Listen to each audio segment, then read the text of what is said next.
All right, what is going on? My name is Mike. This is all about pressure washing. And today I'm going to bring you along with me. And this is something that I very rarely actually have to do because we really target, or we try to target, our ideal customer, our perfect customer.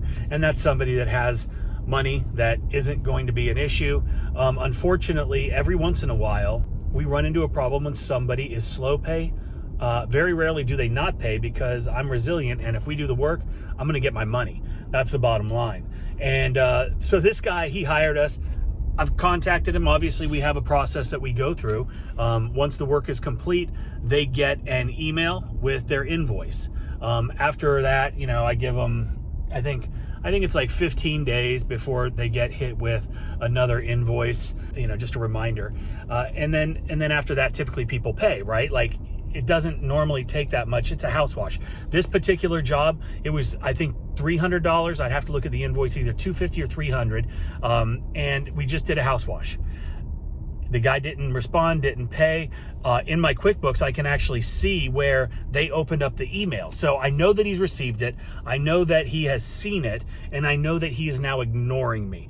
I have sent him text messages, and that's how we corresponded the entire time when we were setting up the initial appointment, going through the quoting process, things of that nature. So I know that he gets text messages, and I know that he is now ignoring my text messages. I've left him multiple voicemails.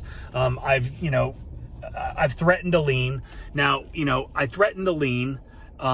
Very rarely have we ever actually had to do a lien. And yes, you can put a lien on a property for pressure washing. I know a lot of people say, oh, you can't do that. You can. It can be done. But typically it's just the threat of the lien that gets folks to pay their bill. So I'm about to roll up on this dude's house. I'm going to knock on the front door, and I'm going to try to get my money. Now, I did a little research on the interweb, and it appears that he is no longer employed with the folks that he was working for. I called him so I could, since he wasn't answering my calls, texts, emails, I figured if I called him at the office or wherever it was that he worked, and maybe he would be cool enough to, give me my money. But they said that he no longer works there. I tracked down his wife, called her place of employment, no longer works there either. So they might be on some, facing some financial difficulties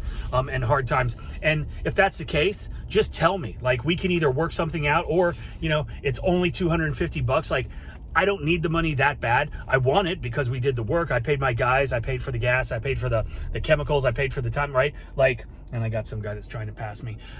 But so, long story short, I don't like being ignored. I don't like the fact that somebody hired us. They scheduled us. We came, we did the work. We did a good job. And now they're ignoring us. Like, be a man. Have the testicular fortitude to either own up to it, that you can't pay for it. Just tell me that. Like, I'm a good guy. I can help. Or just say, hey, dude, I'm not paying you. You guys did a lousy job. Something. That's not the case. It's just a complete stonewall, and I don't dig that. So we're about to roll up to this house, and let's see what happens. All right, it is a little windy, but I'm here.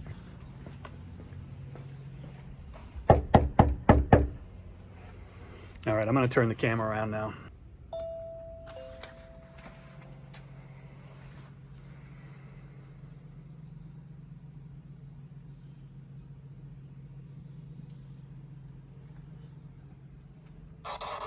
Yes? Yeah, my name is Mike with All American Pressure Cleaning.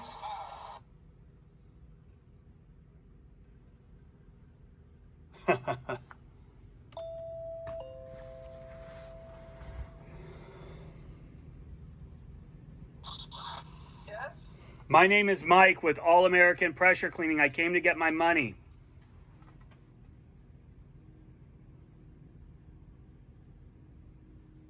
You're from where? All American Pressure Cleaning. You probably at the wrong house because I didn't order no pressure cleaning. What is your name? Raymond Dominguez? Okay, where does live? I do not know. I'm the owner. I'm the new owner of this house, so I don't know. That's probably the old owner, but yeah, he doesn't live there no more. How long ago did you guys move in? Since October last year. Okay. All right. Thank you. No problem. All right. So that sucks. I will continue to try to find this guy, but it sounds like obviously they don't live there anymore.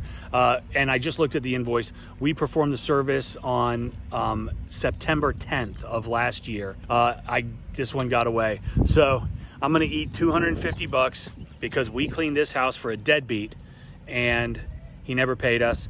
He skipped town, so to speak, and we got screwed. So that's one of the bad things about owning a service business. Now, I know a lot of people are gonna say, you should have collected payment right when you did the job. And yeah, that's ideal. 9 times out of 10, people aren't home. They're at work, right? And so when they're at work, they can't pay us immediately.